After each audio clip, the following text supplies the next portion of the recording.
Welcome everyone to the 15th Annual Growing Online Learning Conference presented by Illinois Community Colleges Online. The theme for our 2023 conference is creating meaningful interactions in the online classroom. We hope that this year's conference offers you ideas and strategies to engage your students. I'm Jeff Newell and I'll be moderating this session. ILCO would like to thank Heartland Community College for providing the web conferencing platform for use in this year's conference. Please note that captioning is available for the conference sessions. Our schedule briefly for the 3 days is on the screen. It can also be found on the conference website at ilco.net under resources and events. Links to attend the live sessions will be found on the conference website and your registration confirmation email. If you have questions on accessing the sessions or anything else, please feel free to contact me at jeff.newell@illinois.gov. Recordings of these presentations and handouts will be available at the conference site on ilco.net following the conference. A note for our participants, we ask that everyone to stay muted when not speaking. We'll be taking questions at the end, though if there is a burning question during the presentation, we can certainly address it then. So at this time, I'd like to welcome you to our session with Robin Fish. She is the instructional designer at Sauk Valley Community College, and this session is regular and substantive interaction, a self-checklist for faculty. Welcome, Robin. Thank you, Jeff. All right, let me just share my screen. And you should now be seeing a PowerPoint with red decoration on the bottom. Okay, very good. So thanks everyone for coming today. Excuse me. Of course, that happens as soon as I start speaking. So as I was preparing this presentation, I realized that though I definitely will be sharing our regular and substantive interaction self-checklist for faculty that we created last year, I'd also like to share the overall approach that we took to ascertaining that our online courses were compliant with the distance education standards from the Department of Education, and how we endeavored to support our faculty to become compliant if they weren't, or to improve compliance beyond the bare minimums if they already were. So we're going to look at the checklist, but we'll also be looking at a broader overall compliance plan that we conducted. So our compliance plan was 4 steps. The first was training in regular and substantive interaction. And we started about, I don't know, 6 months before we did anything else. We started with the training during the summer months, and tried to at least raise awareness with our training. The second step was the faculty self-checklist, again, dual purposes, to raise awareness and also to provide a tool that faculty could apply to their courses to check and see if they were in compliance, and to provide them with a little bit of reinforcement for the information they may have picked up at training. Our third step was to conduct a course review to see if our online courses were compliant with the regular and substantive interaction guidelines. And then our fourth step was to hold individual conferences between the instructional designer and individual faculty members if their course was flagged with any sort of uncertainty as to whether or not the class was compliant. And we did that because our data gathering was, it's limited. There are things that you can see in our LMS and things that can happen with a course that are not visible in the LMS. So our review was conducted using the things that were clearly visible, or that our LMS provided data that we could farm for the information that we needed. So step one was our regular and substantive interaction training. So our training was optional, and it began during the summer months of 2021 and was repeated a few times during the fall semester. The session introduced the updated Department of Education distance learning standards, provided examples and non-examples of methods that would meet the standard, and also provided a review of some Canvas tools that could be leveraged to meet the standards. And so as attendance was optional, these were our results. We had about 15% of our faculty that participated in the training. And as most of you are aware, when training is optional, participation rates can be relatively low. So it's clear that training is not enough to be certain that we are complying with the regulations. And so we determined that we needed to move on to our next step, and that is the faculty checklist. So Lisa, if you could put the link to the checklist, I'll put it up on screen, but it's a lot of small print and I doubt people will be able to read it very well. And also we would like to be able to share it with our other institutions for their own use, or to give an idea of how they might be able to go about setting up their own checklist. So the checklist was developed as a job aid for faculty to allow that instructor to go into their online course and compare to the easily observable measures for each of the standards. So how we went about doing this was to first conduct a really extensive review of everything we could get our hands on about the Department of Education regulations. The internet was combed for days, looking for even obscure information. So I was able to see the various comments that were left for the Department of Education when they proposed the new learning standards, their published guidance. There was some recorded training provided to financial aid departments at colleges that was online, that explained some of the expectations a little bit. And then in addition, I looked at how other colleges, and especially major universities in our country, were interpreting the standards and what they were putting out on their teaching and learning websites, and tried to integrate some of that information, that point of view, into our tool. And then the final aspect was the visible and measurable data that we could easily obtain from our LMS. And that was adapted into the checklist. So I'm going to toggle to the checklist at this point.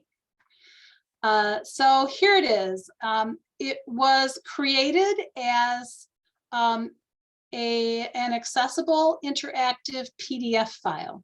So at the top is a little bit of an explanation of how to use the checklist, and a reminder that online courses need to include items from at least 2 of the standards that are listed below.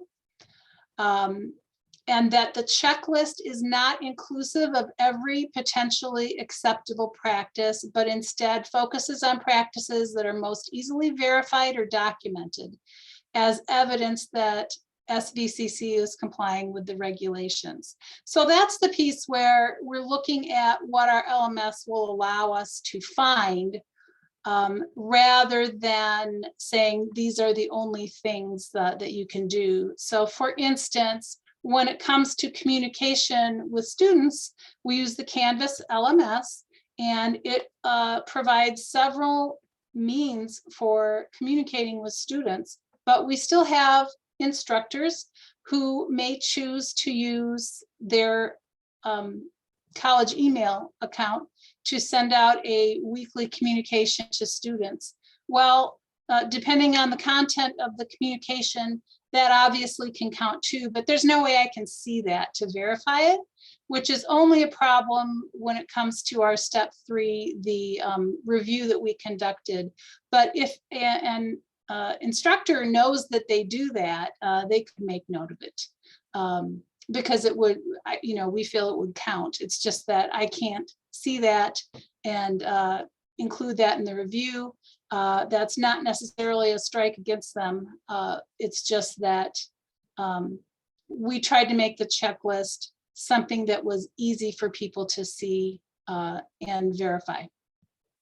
So our first standard 1, and we've already had to, we've had our checklist approximately a year. We've already had to revise it once as the Department of Education has issued more guidance. We adapted the information that was published by WCET that Jeff shared with us, that they are defining direct instruction as live synchronous instruction where both the instructor and student are online and in communication at the same time. And at this time, that is the only thing they're really considering for that standard. So if an instructor was using this, they could, just type in X if that's something they're doing, or they could type in text, weekly synchronous meetings are held. That's it. So it's very easy for them to use because it's a fillable form. So that's the first standard. The second standard provides for the instructor to assess or provide regular feedback on student work. And so we were looking at what we could pull out of our LMS, and we suggest that a course should include at least one item from the table below. And we suggest a frequency for a 16-week regular semester course of every 2 weeks throughout the course. That can vary a little bit, but this is our suggestion to sort of get people started. So the items we chose, again, because they're easily visible and verifiable, assessment or feedback on student work provided through a well-designed rubric, or the instructor engaging once with each student via speed grader comments or Canvas inbox. That would be once every 2 weeks throughout the course, for instance, or assessment or feedback on student work being provided through document markup, I'm sorry. And this is something that, our English teachers do frequently with papers. They'll download the paper, mark it up, and then send it back to the student that way. So they get excellent feedback. And again, the teacher would fill in if they can check any of those boxes. For standard 3, provide information or respond to questions about the content of a course or competency. We're suggesting that the course should include at least 2 items from the table below or similar documentable communication. So the first column here is providing information about the content of a course or competency via Canvas announcements posted frequently and routinely. And then some examples of what they might do using that approach would be posting study tips, posting a preview of key concepts for the week or the unit, posting an explanation of an important vocabulary word, and so on. And that can be sent out en masse through the Canvas announcements and on a regular basis, and it can even be pre-scheduled. So the next one is providing information or responding to questions about the content of a course or competency through a discussion forum, like a question and answer forum or a chat room in the course. The third column, Canvas inbox or message students who, which the Canvas users will remember that is found in the gradebook, message students who. And you could send a message using those tools to students who perform poorly on an assignment with feedback related to items that were missed or advice as to how to improve the course performance. And finally, regularly scheduled online office hours provided by the instructor, whether or not the students choose to utilize the opportunity. And again, that comes from the guidance that WCET received recently. Standard 4, active facilitation of group discussions.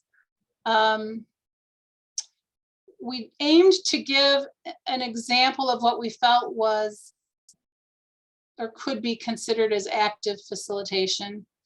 Any one item checked on this standard would indicate that that standard was being met.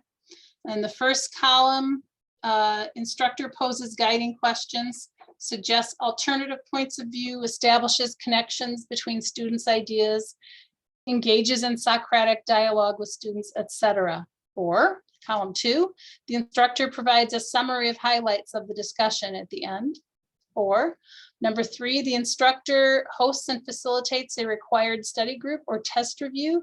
For example, a required 1-hour review session with the instructor as host and facilitator held every 2 weeks throughout the semester or following every exam.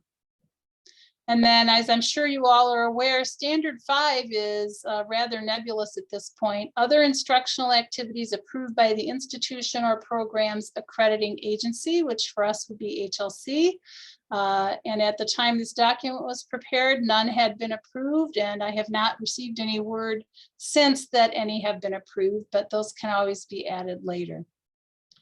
The third page of the checklist includes additional explanations of the regular and substantive interaction guidelines, and also gives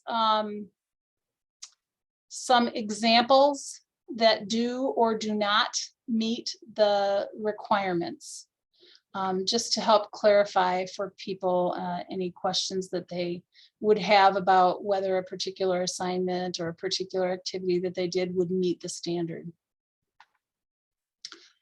So that's the checklist. This was provided to faculty through email. It was included in our instructional design newsletter and has been added to our always available online training resources, so that it's been pretty thoroughly disseminated to our faculty. So let me take just a moment and see if there are any questions about the checklist. Looks like not yet. Okay. We will have time for questions again at the end of the presentation.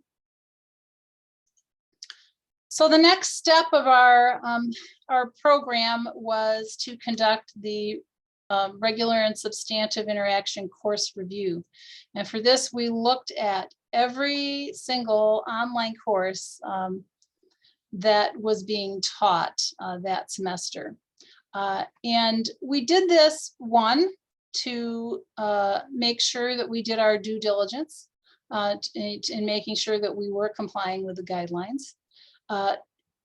And also to create some baseline data to serve as a springboard for discussion with individual faculty and to collect aggregate data. So here's how we did it.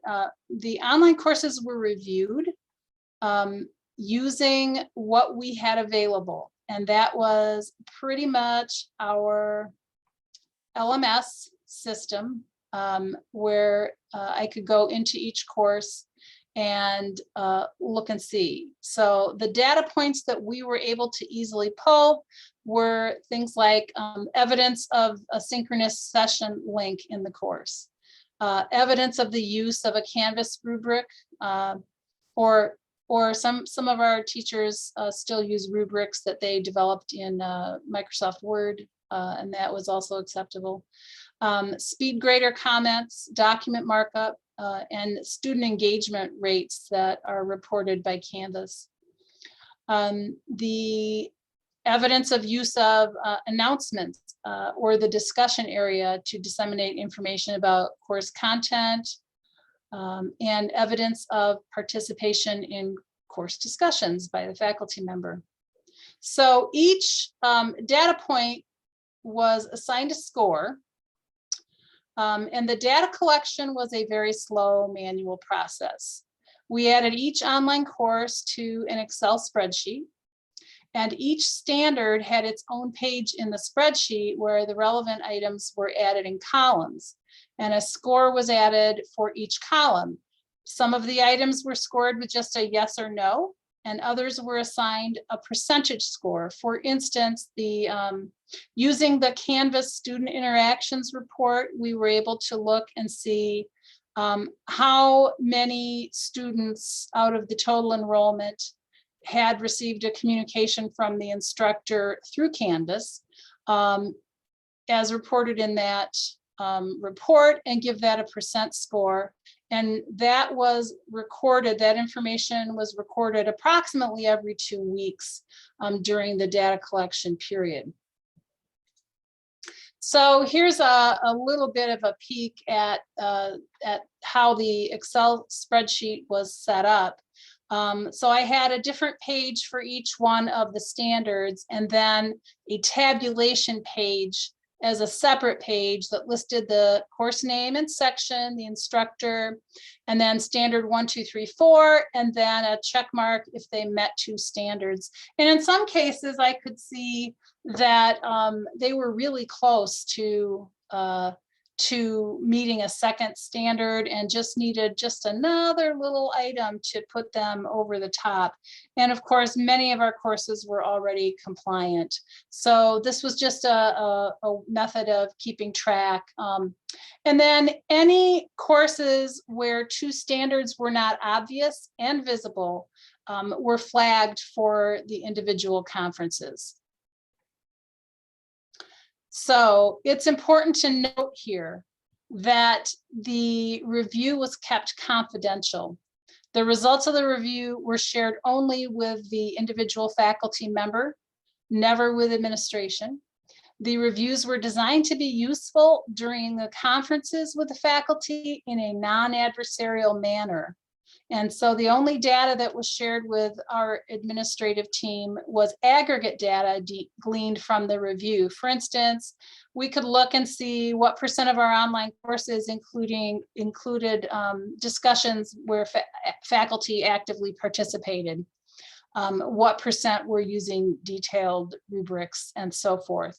But you know, any individual information about a course or an instructor was not shared. So some of the benefits of the review, besides the more obvious flagging of courses that that needed to clarify their status, would be that it was a great way to identify topics for future training. If we saw an underutilized method in Canvas, we could flag that for a future training topic. It also provided items that can be worked into our regular course review process, and it gave us quantifiable data about our online courses. So finally, our last step was to hold individual conferences with faculty from any course that had been flagged as potentially non-compliant. So the faculty were contacted by email and invited to meet with the instructional designer, provided the self-checklist again, and asked to review their online course against the list prior to our conference. And then during our conference, we reviewed the 5 regular and substantive interaction standards from the Department of Education. We looked at the course's strengths in terms of the regular and substantive standards and discussed aspects of the course that were not easily observable. Often the faculty were able to indicate a means of communication outside of the LMS that was regularly used for communication that would meet a missing, check a missing box. For instance, one instructor sent weekly group emails to students every Sunday night previewing the topic and the activities for that week. and giving them, study tips and so on. And then others use tools provided by their textbook publisher in a way that met a standards. For instance, Pearson Math, they were communicating through that rather than through their Canvas shell. And in cases where a second standard still needed to be met, we discussed efficient methods for meeting those requirements, appropriate to the course's subject and the course content. And so I would say the conferences were very well received by faculty, and our instructors were then able to make any necessary changes to their courses without a great deal of difficulty. So finally then, once you've finished that, the next step is maintaining that compliance over time. So moving forward, our next challenge will be maintenance, as they say. As we move forward, our institution will attempt to keep the standards top of mind by resending that checklist to online instructors each semester. And the data collection will be ongoing. And detailed regular and substantive interaction measures will be included in our internal course review process. So at this point, do we have any questions? Okay, I see. Let me make the chat bigger so I can see this. How many course reviewer checks did you and your team do? Okay, I'm a team of one. And I basically checked every class every 2 weeks. We are a smaller institution, so I would look at courses 10 at a time, and it would take me approximately a day to complete those that data collection every time I did it. So a day at once every 2 weeks is about what it took. Now, other institutions have better data collection tools than we do. So we had to go about it completely manually. And many of our Illinois institutions have add-ons to Canvas or their LMS that will allow them to collect data in a much more streamlined fashion. We do not have that capability at Sauk Valley Community College at this time. Other question, and yes, it was very tedious, but really so worth it. I think the information that we gained was definitely worth the hours spent collecting it. How do we address the issues surrounding face-to-face faculty not being held to the same standards as those teaching online? We actually didn't have any, I heard no pushback, if other people did, or there might've been grumbling that I didn't hear about, but no one complained to me. We approached it from the standpoint of we are required to be in compliance. This is a federal requirement, and if we are not in compliance and are found to be not in compliance, then our financial aid eligibility as an institution could be in question. And I think that's hard for people to argue with. And the other thing is that, I made sure that they knew that this information was not being shared with anyone else in the college, that it was completely confidential and it was for their benefit, that it was not an adversarial, they were not going to get in trouble, but that we were here to help them to make their course compliant with the least amount of pain possible.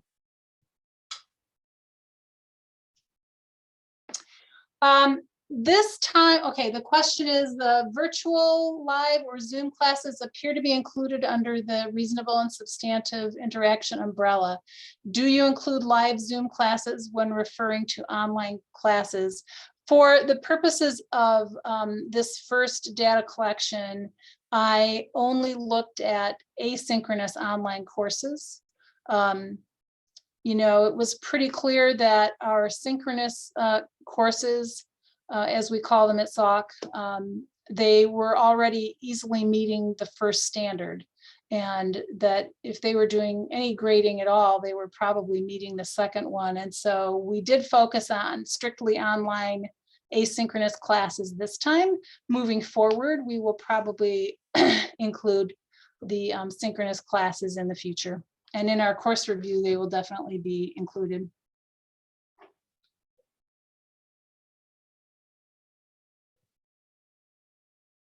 Any other questions?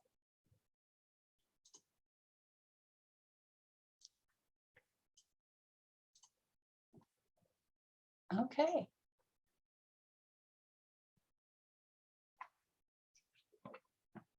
Well, again, please, I hope you will feel free to download the document, edit it to your own purposes, and to fit with your own data collection abilities, your own LMS, and so forth. Yes, well, the last question here that I can see right now is, do faculty conduct a self-review and then your office also conducts a review? Our purpose in doing the checklist is to empower faculty to be able to self-evaluate as they design a course or redesign a course, whatever the case may be, and to give them that tool. We do ask them to look at it and before a conference, but I can't remember which politician said trust but verify, because of the importance of complying with this particular regulation to the institution. I don't know that we would ever not follow up with some sort of a review. It may get to the point where we're just folding it into our regular course review process. But since this was the first time and the standards were new, and then again, I understand that the Department of Education is going to be further reviewing the standards. There may be more changes coming down the pike. And that's one of the reasons that, this checklist was first built in Word so that I can hang on to that master and then edit it as is necessary. Stakeholders involved in creating this process, they really weren't, because it was really just me, because it's a compliance issue. But as we fold this into our regular online course review, we have an online learning committee made up of faculty, and they will definitely be weighing in as we move this forward. We just felt that the guidelines that came out in, was it 2021, 2020, whenever it was, when those guidelines came out, they seemed so different than what we had before. And with all of the emphasis at that time being on the instructors having to initiate the contact, what I was hearing from our faculty just in regular conversations was that they were feeling kind of overwhelmed by it. So, this was also started as a way just to help them not to feel so overwhelmed, and to say, look, if you're already doing all of these things and you can check enough boxes in these different categories, you're in good shape, even with the new regulations. So, our regular course review process right now is under construction. We have had course review for new courses for some years now.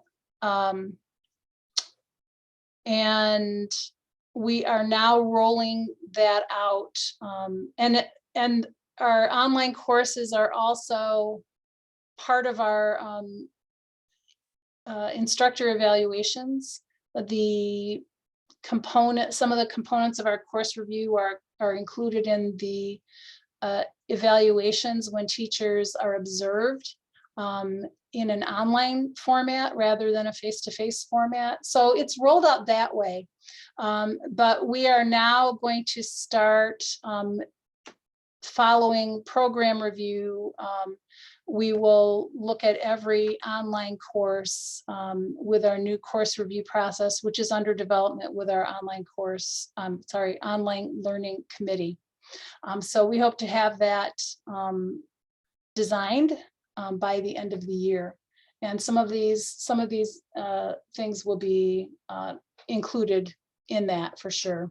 So that it just becomes a matter of normal course design to include these things. Okay, thank you. I'm glad you're going to be able to use the courses, the document, Penny. The Canvas add-on, I can't remember the name of it right now.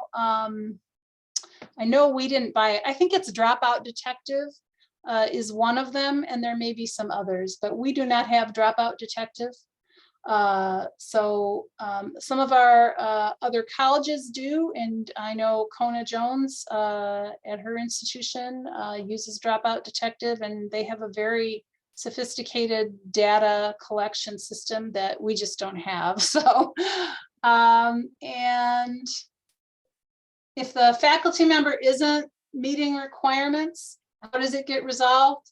Basically, right, just I really did not run into anyone who wasn't willing to make the changes that were necessary, especially when it could be explained to them as, you're really close on this second one. If you just did this one more thing, and here's how you can do it in Canvas very easily. They were happy to make the changes. We haven't run into any, recalcitrant individuals who are just absolutely unwilling to be cooperative. And that may be partly the result of our small size.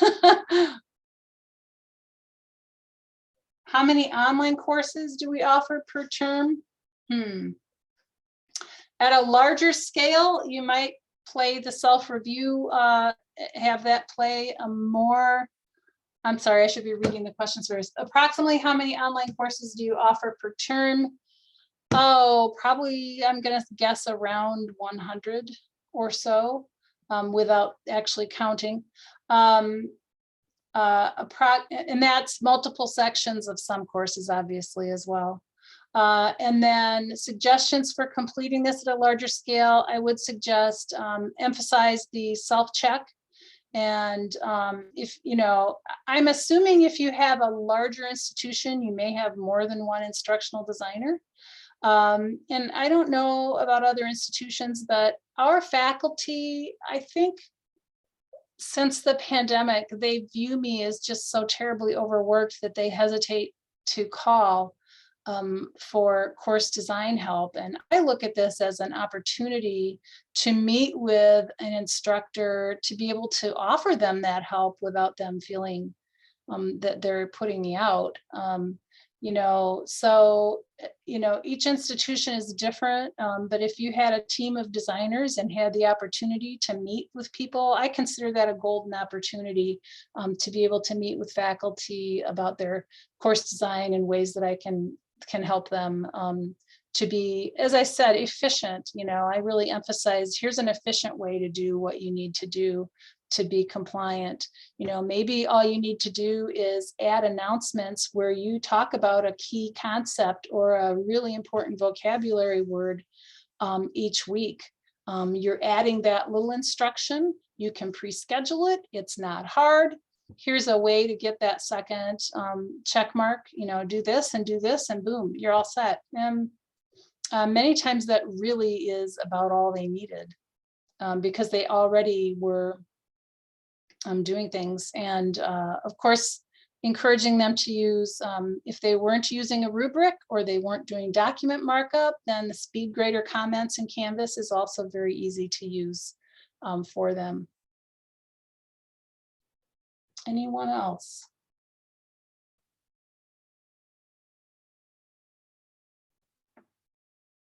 Any follow-ups? Did I not answer anything thoroughly enough? All right. Well, Vicki, thank you. How do I deal with third-party tools? So we do have several instructors using those, and that is then fodder for the individual meetings. They can tell me, if they're using a tool in their publisher site, like Math Labs, or we have someone using a McGraw-Hill site for accounting, for instance. And they basically have similar tools to what Canvas has in terms of SpeedGrader. And so they were easily able to tell me if they were, sort of doing parallel activities in those publisher provided sites. So it wasn't too difficult. If they really had big questions, I would just meet with them in their office, and we could look at their publisher site together.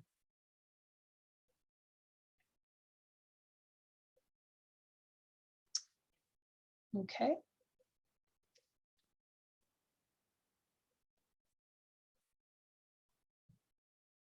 Yes. Jacob says, I have had reps give me access to some third-party courses so that I could troubleshoot issues. It hasn't really come to that yet. But again, being a small institution, that may be an advantage that we have.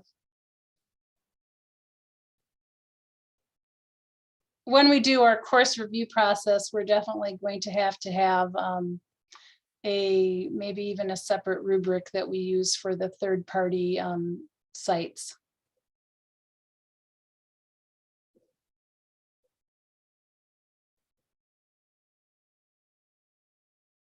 Okay, I hope I didn't miss any questions. Just to reiterate, I really felt that not sharing individual information about instructors was really key to maintaining the instructional designer to faculty relationship. They need to be able to feel that they can trust their instructional designer. And so that is the reason that individual information was not shared. We did have one exception to that that occurred during the first week of the semester, when I saw that a new adjunct had not been in his class, had not had any communication with the students, and that the materials hadn't been updated. There wasn't a recent syllabus, that basically the instructor was missing in action.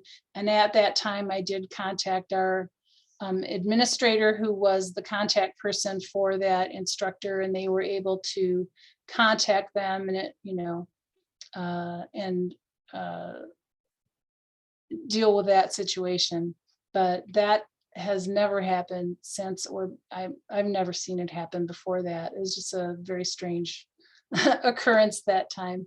So that's another good reason to do data collection the first couple of weeks of a semester, though. It really saved our students a lot of grief, in having a teacher who basically didn't show up.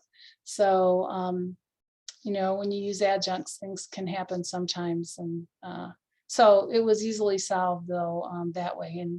And so, but that was the only time any information was shared, because it was clearly of great importance.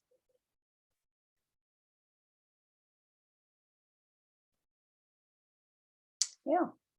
Oh, I don't think I have anything else. If you're out of questions, we can turn it back over to Jeff. All right, thank you. Thank you, Robin, for this session today.